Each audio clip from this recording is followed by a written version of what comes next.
Hello friends, welcome to my channel. This is CA Rakhi Agarwal. आज का हमारा टॉपिक है Indian accounting standard 113, that is fair value measurement part 2। In the previous discussion we are discussed about the definition of fair value. Then we had discussed about the 5 limbs of the fair value, that is how fair value is a price, that is the exit price in which the buyer and seller enter into an orderly transaction at the measurement date, where market participants are present, where appropriate market is there. So we had discussed about all these topics in detail in our last discussion of fair value measurement part 1. Today we are going to continue our standard, that is fair value measurement part 2. Today we are going to discuss some of the concepts related to non-financial assets. Then we had discussed the valuation techniques, how valuation technique is to be applied. So what is non-financial asset, how it is to be measured. Financial asset is also measured because proper principal market is there for financial assets like investment in equity share. If there is an investment in equity shares, so there is a proper market, available market, appropriate market is there, that is the NSE BSE, where we can see the fair value of the investments of the Reliance Industries. So there is a proper market available for the financial assets. If the proper market is not available, then what we will do, how we will determine our fair value, today we are going to discuss that. Firstly, the principal market is there in order to check the fair value. If principal market is not present, then we are going to check the most advantageous market. Most advantageous market is that market where the net proceeds are maximum. Net proceeds where available price minus transportation cost minus transaction cost, that is the net proceed. That market is the most advantageous market. But firstly we will go check the principal market. If principal market is not available, then for determining the fair value we will check the most advantageous market. So let's start. Valuation of non-financial asset. What is non-financial asset? Non-financial asset like land, where the agriculture is to be done.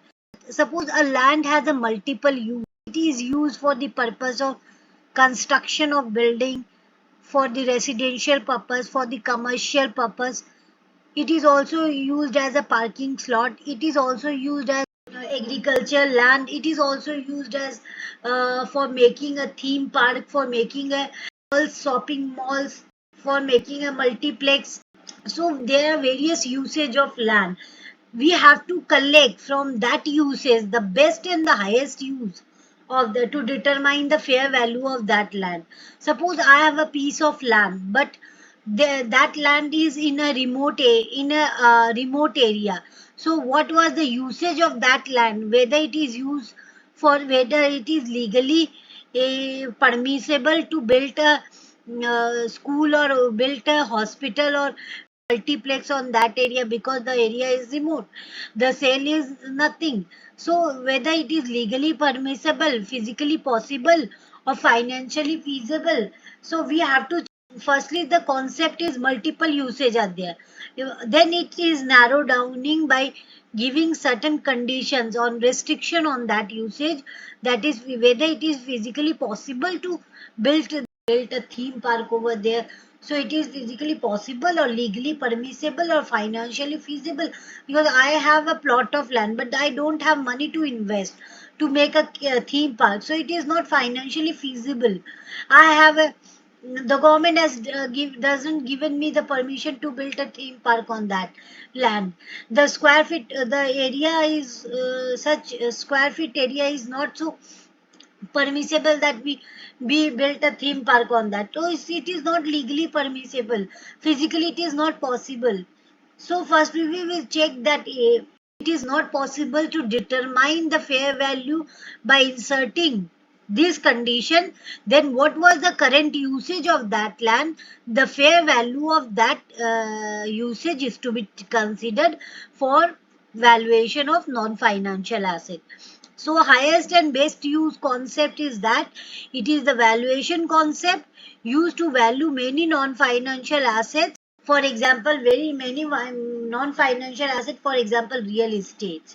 The highest and best use of non-financial asset must be physically possible. It is physically possible, legally permissible, and financially feasible. Then that fair value is to be considered for determining the valuation of non-financial asset. The highest and best use is determined from the market participant perspective. It doesn't matter the usage of entity, how the entity use that land, whether it's used for event purpose or whether it used for constructing a residential building, whether it used for a parking slot. It doesn't matter. Matter is how the market participants determine the highest and best use of that asset. To find out the best possible use, one has to identify its market participants and to find out the best legitimate use of these non-financial assets which one would normally do. All restrictions specific to any market participants would not be considered while finding out the fair value of non-financial assets. If any restriction is there on the market participant, that does not be considered while determining the fair value of non-financial assets. In absence of best use is not easily available, then current use would be considered as best use for determining the valuation of non-financial assets. While considering the fair value under any alternative use, deduct the estimated cost to be incurred in order to make the asset ready for alternative use. Suppose, for example, old jute mill is there. Fair value is not easily available because there is no such alternative usage of that old jute mill, and clear the land in order to build another building on that land which incurs some cost amounting rupees 1 crore. Is that 1 crore is the estimated cost in order to make the asset ready for alternative use. Means any expenses incurred.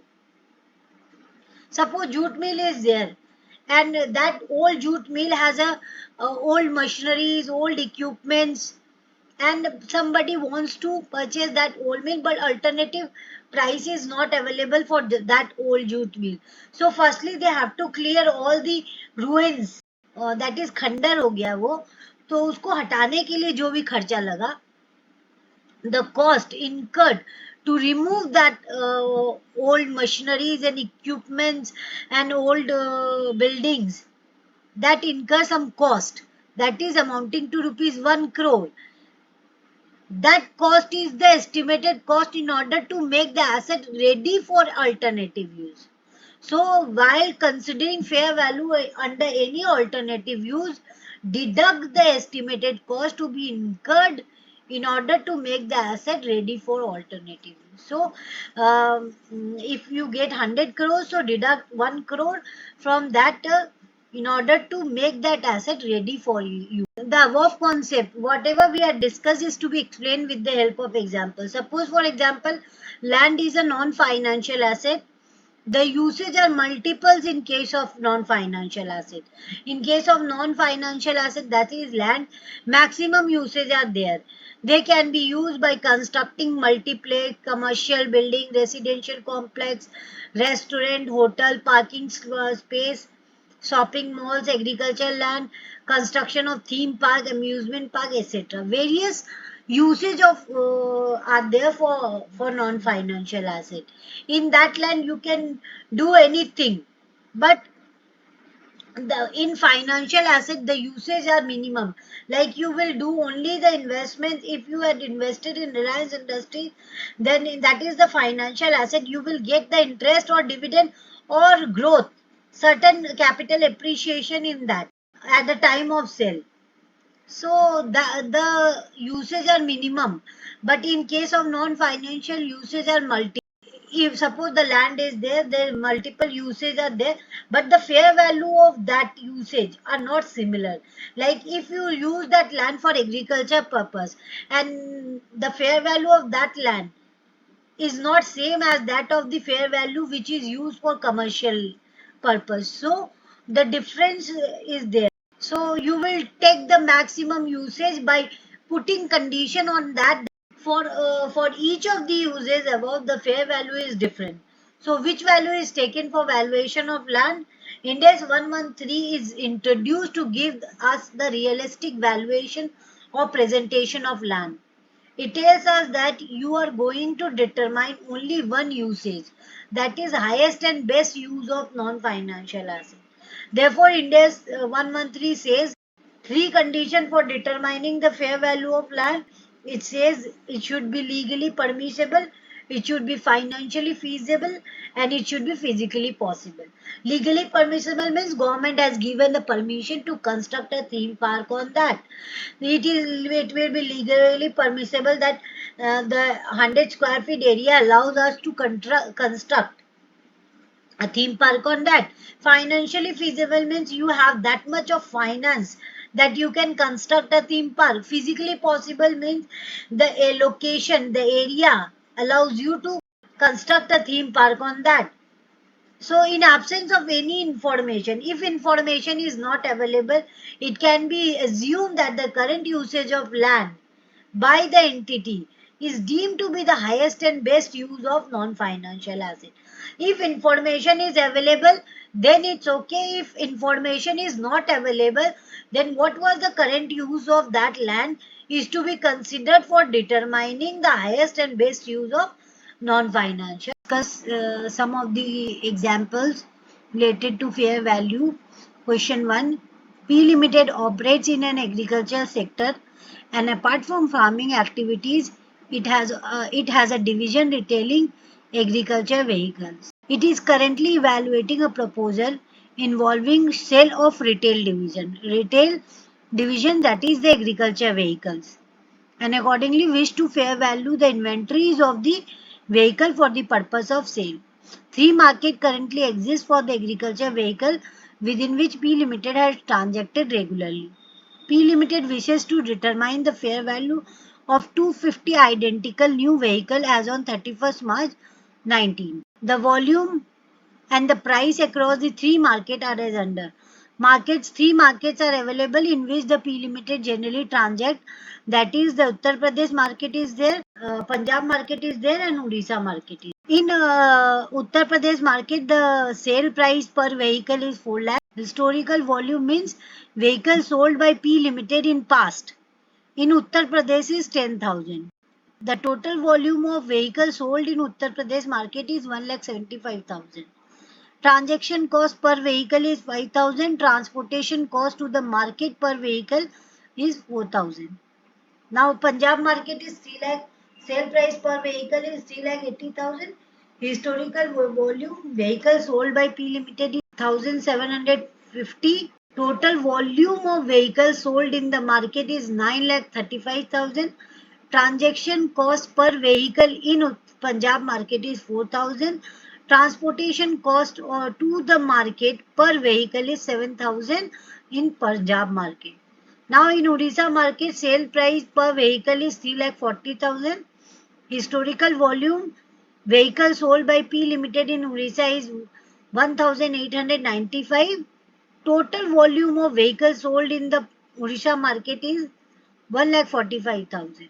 Transaction cost per vehicle in Odisha market is 3,000, and transport cost to the market per vehicle in Odisha market is 6,000. Now P Limited wishes to value the vehicle at 3,91,000 per vehicle. As per P Limited, determine the value 3,91,000 per vehicle as these are the highest net proceed per vehicle. How do P Limited determine this 3,91,000? 4 lakh he has taken the Uttar Pradesh market because the maximum number of sale made by P Limited is in Uttar Pradesh market. He has considered that where I sold the maximum transaction.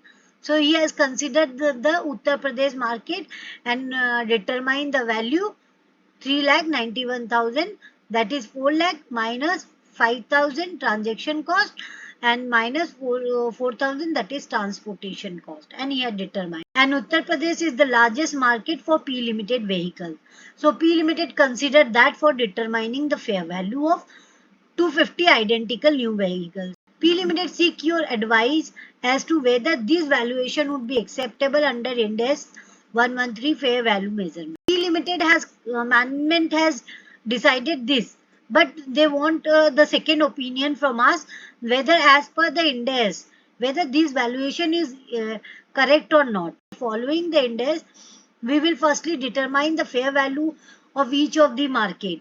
Like Uttar Pradesh, Punjab and Orissa. We will make one chart like this. Sale price per vehicle, transaction cost per vehicle, transportation cost vehicle. So sale price minus transaction cost minus transportation cost, net proceed comes out. Net proceed comes out. Net proceed means sale price minus transaction cost minus transportation cost. But as per Ind AS 113, we does not look into the entity specific transaction. We will look the market specific transaction, and as per the market, maximum number of sale, total volume of vehicles sold in the market is Punjab market, where the sale made by as a whole market is 9,35,000. So we will look into not an entity specific, where the entity sold the maximum transaction. We will look into where maximum number of sales takes place. Like in Punjab market, the maximum sales takes place. So Punjab market is the principal market. 9,35,000, that is the Punjab market is the principal market. And how we will determine the fair value? Principal market is present, then we do not need to check the most advantageous market. So fair value in this case is the fair value of principal market is, that is the Punjab market is 3,73,000. And how we will determine the fair value? Sale price minus transportation cost. We will not consider the transaction cost because transaction cost means brokerage, commission, all these are the transaction costs which are transaction specific, which are not an asset specific. So that cost is a transaction specific. So in order to determine the fair value, we will not take into consideration the transaction specific cost.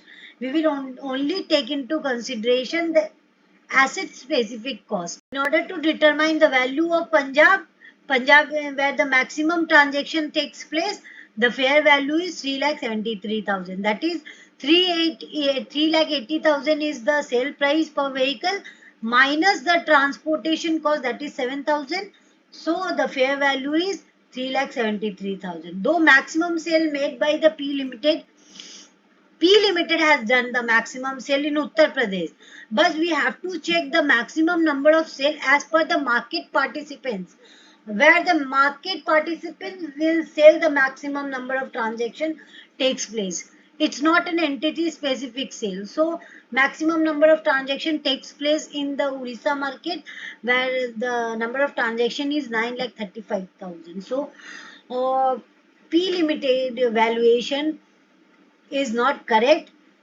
As per Ind AS 113, they had considered the Uttar Pradesh market. So it is not correct. They had to consider the Punjab market because the maximum sales takes place in Punjab market, where the principal market is the Punjab market, and we will consider for valuation of 250 identical new value the fair value of Punjab market. So fair value is 250 into 3,73,000.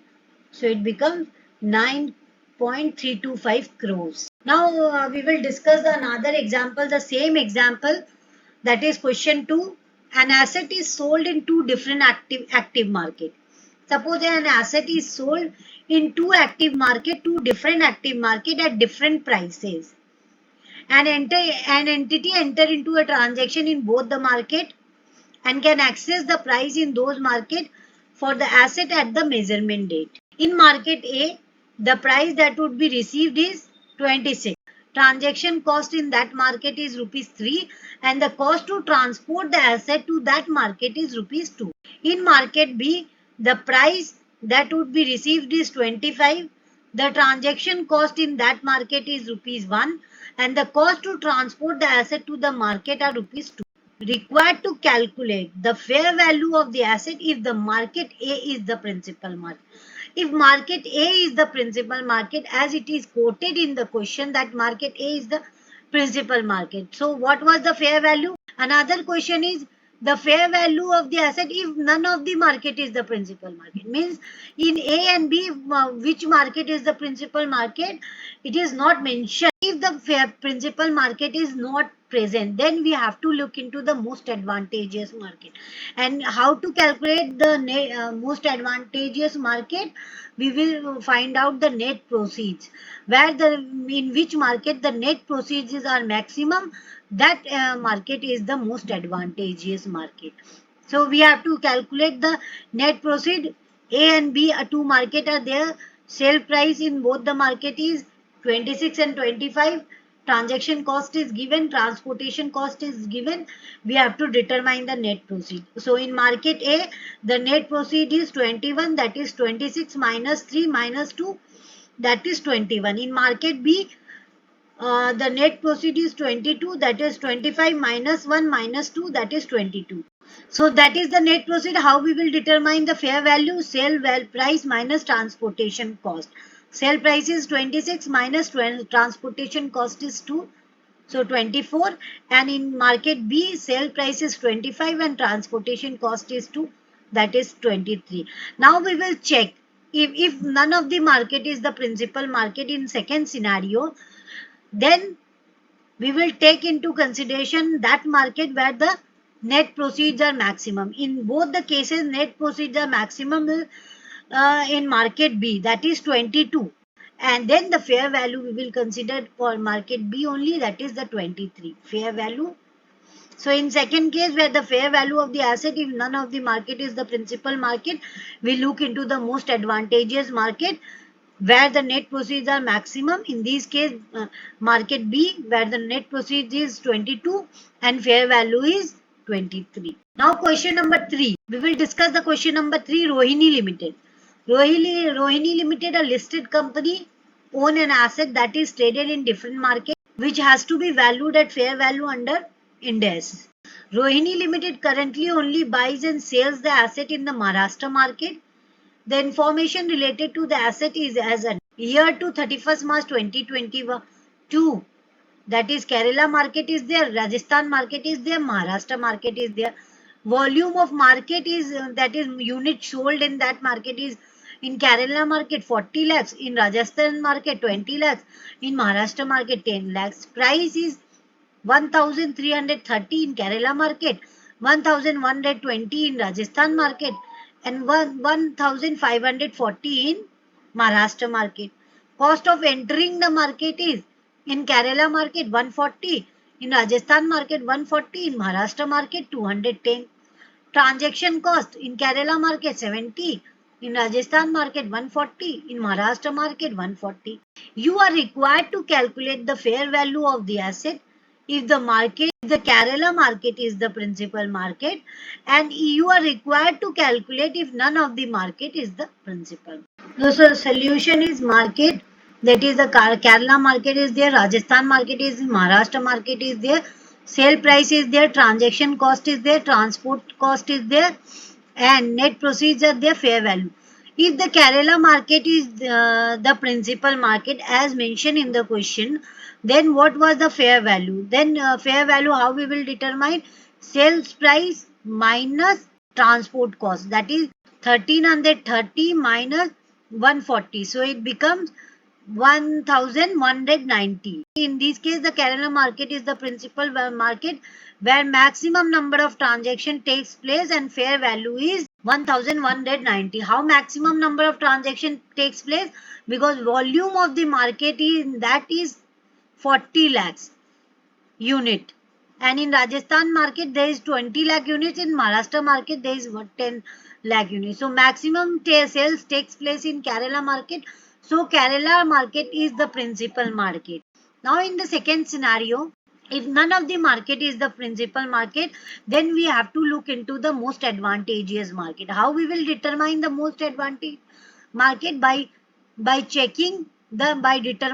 finding the net proceeds. How we will determine the net proceeds? Sales price minus transaction cost minus transportation cost.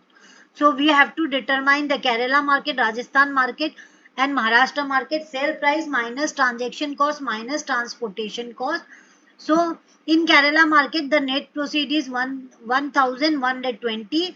In Rajasthan market, the net proceed is 840. In Maharashtra market, the net proceed is 1,400. Why it becomes 1,400? Why we had not considered the transportation cost to the so Rohini Limited itself is in Maharashtra market. So transportation cost is not considered to bring that asset to the market. So that's why Maharashtra market transportation cost is not considered. In second case, where the fair value of the asset, if none of the market is the principal market, then we look into the most advantageous market where the net proceeds are maximum. In this case, Maharashtra market where net proceeds are maximum, that is 1,400 and fair value is 1,540. Now valuation techniques. What was the valuation technique used for determining the fair value of the financial assets, non-financial assets? So what was the objective? How it is to be determined? The objective of using a valuation technique is to estimate the price. That is, we have to estimate the price, that is the quoted price are not available in the principal. If the price is not available in the principal market and also not available in the most advantageous market, then valuation technique is to be used, is to be estimated, at which an orderly transaction would take place between the market participants at the measurement date under current market condition. So if the principal market is not present and also the most advantageous market is not present, then valuation technique is to be used to estimate the price at which an orderly transaction takes place between the market participant at the measurement date under current market condition, not la past condition, current market condition. An entity shall use valuation technique that are appropriate in the circumstances and for which sufficient data are available to measure fair value, maximizing the use of relevant observable input. They have to maximize the use of relevant observable inputs and minimize the use of unobservable inputs. What are observable inputs? Based on the market data obtained from independent source like share price on BSE, gold rate on commodity exchange. These are the observable input that are independent source. An unobservable input based on the entity's own assumption about the financial factors. For example, projected future cash flows. It is highly subjective. Unobservable inputs are highly subjective. Why? Because it depends on the assumption. The fair value is determined if the quoted price is not available in BSE, if principal market is not present, most advantageous market is not present, then they have to use the Gordon formulas in order to determine the present value of the future cash flows, and it is on estimated basis. Unobservable base determining with the help of unobservable input. Fair value determined on the basis of unobservable input is estimated and highly subjective. And observable input are those where you can rely on. Input to valuation techniques, their fair value hierarchy.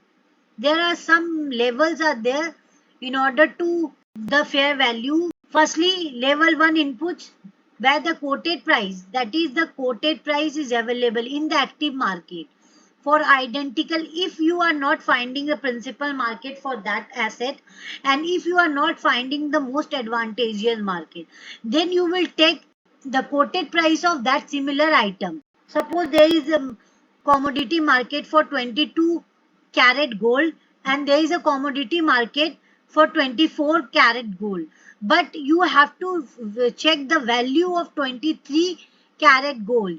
That market is not present, so you have to consider the 24 karat gold price or 22 karat gold price in order to make identical assets or liabilities that an entity can access at the measurement. Like for example, another example we will consider, like quoted price of equity share on BSE NSE, quoted price of gold held as an investment. So that is you will consider for identical goods, and if that is also not present, then what you will do, level 2 hierarchy is input other than quoted price. If quoted price is also not available included within level 1, then you have to make an adjustments that are observable for the assets or liabilities either directly or indirectly. These inputs include quoted price for similar assets and liabilities requiring certain adjustments. Means you have to consider the quoted price of the similar item and make some adjustment in order to determine. Like for example, entity holding 21 karat gold, whereas price of 24 karat gold is only available, then you have to make the certain adjustment in order to find out the fair value of 21 karat gold. And level 3 hierarchy, if quoted price is not available, if principal market is not available, if most advantageous market is not available, adjustment is not possible, then you will go, that is the unobservable input, then you will follow the Gordon's formula, or by determining the present value by pooling the present value of the future cash. Unobservable input for the assets or liabilities which shall reflect the assumption that market participants would use by pricing the assets or liabilities, including assumption about the risk. For example, they have to estimate the future financial forecast, historical volatility required for valuing by using the Black-Scholes model or Gordon formula. Note, more than one level of input could be used. You can use more than one level of input. Level of input for the class of assets liabilities will depend on overall significance. If the observable input require an adjustment using an unobservable inputs, then the adjustment results in a significant higher or lower fair value measurements. The resulting measurements would be categorized within level 3 of the fair value hierarchy. It means that if observable input require an adjustment by using the Gordon's formula, then that adjustments, if there is a variance, significantly higher variance are there, lower variance is there, then that variance would be considered as level 3 of the fair value hierarchy. That is not considered as level 1 or level 2. Even it was an observable input, but if it is the variance are more, then it will be considered as a level 3 hierarchy. Valuation techniques. Now adjustment to the quoted price when it does not reflect the fair price. What was the adjustment made when quoted price does not reflect the fair price? In certain situations, a quoted price in an active market might not faithfully represent the fair value of an asset or liability. Suppose the face value of that share is rupees 1000 and it was reflected in the market as rupees 2. So that in that case the quoted price is not reflecting the fair price of that shares. So in that situation, what happened? A quoted price in active market might not faithfully represent the fair value of an asset or liability, such as when significant event occur on the measurement date but after the closing of trading. This means we will take the shares of Adani Group, that is on September and 30th September, the price of the share is 1500. But as and when the Hindenburg report comes out, the price ultimately falls down and it becomes 900. So which price you will take while doing your financial statement? If you had purchased or you had made an investment in Adani share, how you will determine your fair value of investment? It's just due to insignificant, due to that event which you do not know, uncertain event. The in that case, what happened? company should adjust the quoted price to incorporate this new information into the fair value measurement. In that case, what happened? Company should incorporate. Firstly, they will put the quoted price and they make an adjustment and make a disclosure of that in the notes. However, if the quoted price is adjusted, the resulting fair value measurement would no longer be considered as level 1 measurement. Then that measurement will not be considered as a level 1 measurement. It will be considered as a level 3 measurement because it is estimated on the basis of report came out. A company's valuation policies and procedures should be addressed how these after an hour event will be identified and assessed. Control should be put in place to ensure that any adjustment made to the quoted price are appropriate and applied in the consistent manner. So it should be disclosed, proper disclosure is made, proper adjustment is made in the financial report. If the quoted price does not reflect the true and fair picture of the fair price of that asset. What are the different techniques or approach to valuation? There are three approaches, like market approach is there, income approach is there, and cost approach is there. Use price and other relevant information. You will use the price in market approach. You will use the price and other relevant information generated by market transaction involving identical or comparable assets or liabilities or group of assets or liabilities. If principal market is not present, if most advantageous market is not present, then you will follow these valuation techniques. That is the market approach, income approach, or cost approach. Market approach means you will use the price and other relevant information of the similar or identical market or identical asset or group of asset in order to generate the market price. Using market multiple derived from a set of comparable companies, that is enterprise value divided by EBITDA or PE multiples. So market approach is that you will determine the enterprise value by divided by EBITDA. So you will get the market price of that by using market approach. In income approach, what happen? Convert future amount by pulling it out, that is income and expenses, to a single current discounted amount, that is discounted cash flow method or Gordon formula. Income approach is that you will pull the future cash flows into the present account by using the Gordon formula. Assumption of future cash flows and an appropriate discount rate would be based on the market participant viewed. Similar market is present, what rate is discounted rate they follow.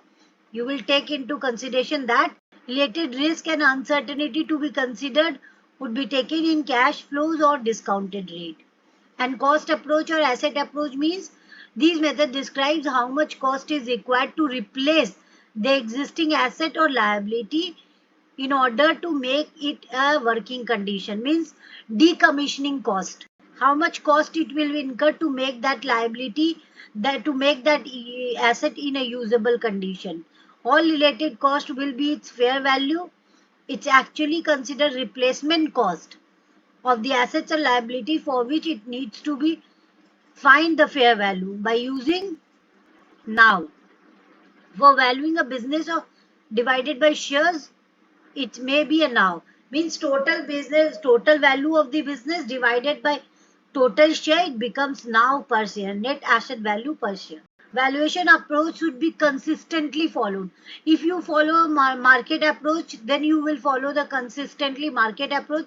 If you are following income approach, you will consider the income approach. If you are following the asset approach or cost approach, you will follow consistently that approach only.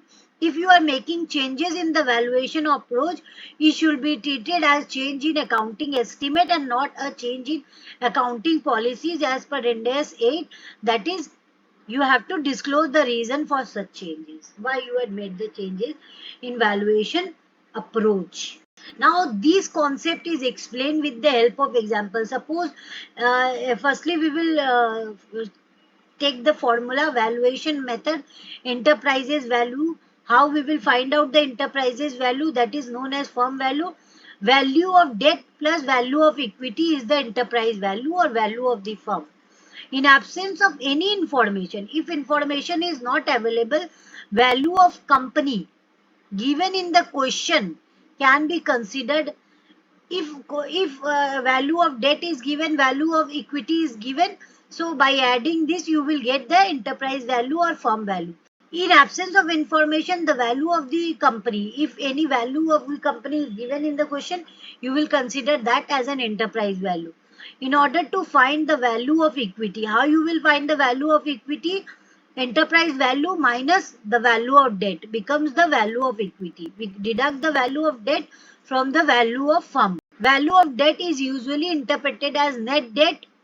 That is net debt we will take into consideration, that is total debt minus cash and cash equivalent. This is based on the presumption that cash and cash equivalent would be used to settle the debt immediately. Liquid cash is used to settle the debt immediately. That's why it will be deducted from total debt minus cash and cash equivalent. Remaining value of net debt is to be deducted from the enterprise value to get the value of equity, and that value of equity is divided with the number of shares to get the equity per share, EPS. Now this concept is explained with the help of example. Suppose ABC Limited acquire 5% equity shares of XYZ Limited for 10 crores in a year 2021-22.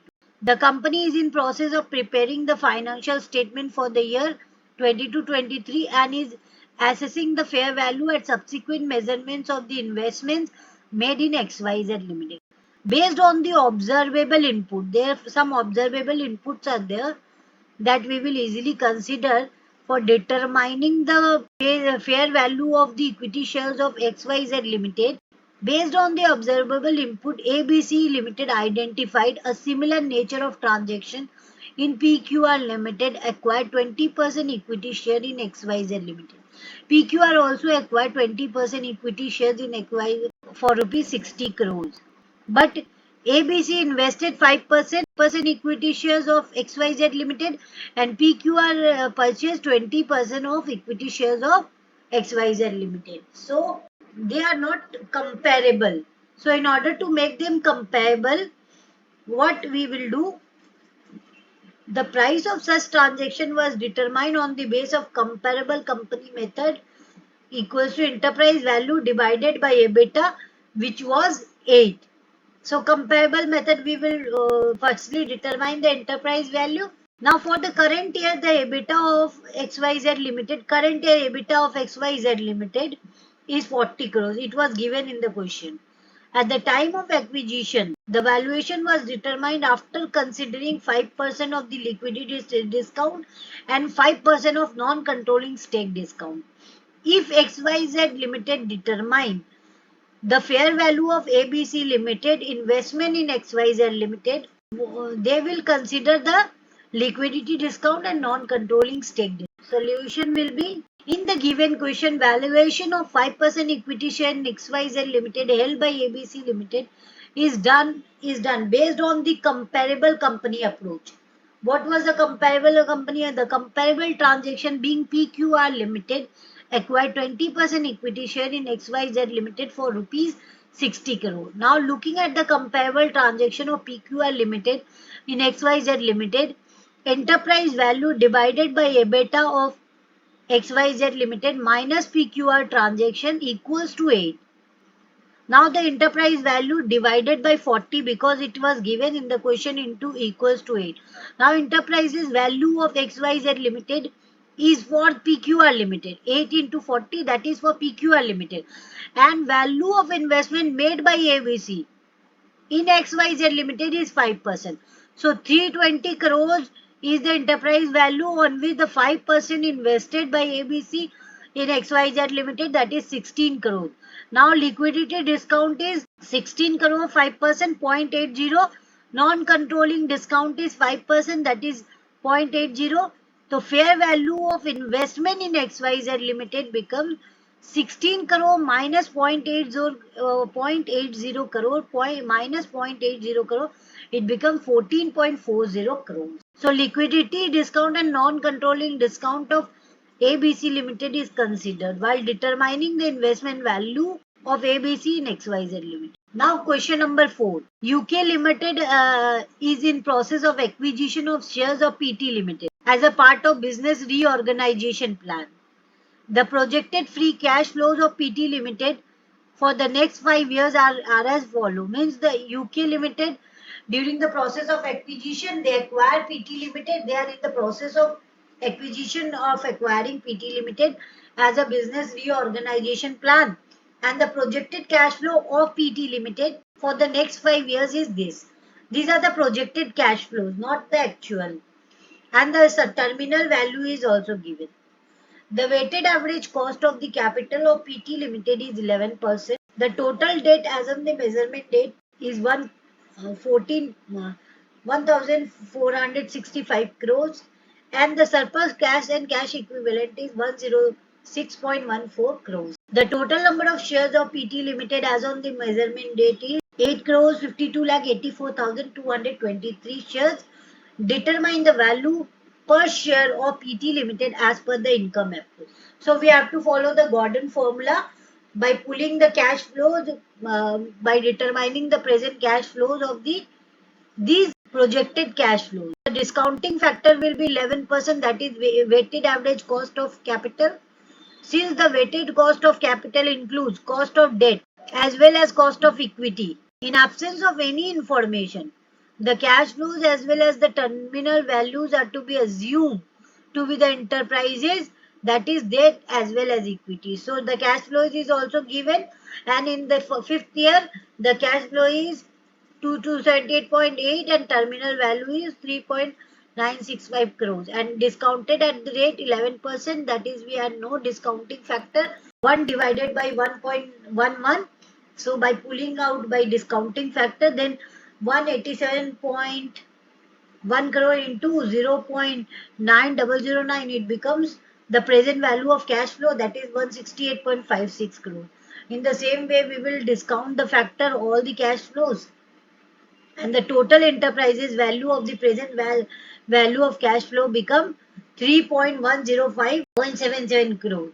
From that value, that is the enterprises value, by discounting it at by discounted at 11% rate. Now the present value of the enterprise is 3.105.77 crore. From that, the value of the debt, that is 1,465 minus the cash and cash equivalent, that is 106.1 crore, is to be reduced, that is less the value of debt becomes 1,358.86 crores, because the total value of debt from that liquid cash is to be reduced. Then the actual value of debt becomes 1,358.86 crore. That value is to be reduced from the enterprise's value to get the actual value of equity, that is 1746.91.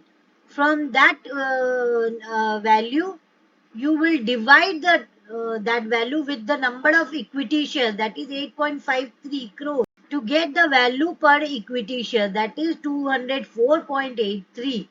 Value of per equity share becomes 204.8. Thanking you for watching my video. If you like, please share, subscribe my channel. In the next video, we will complete our Ind AS 113. Thanking you for watching my video.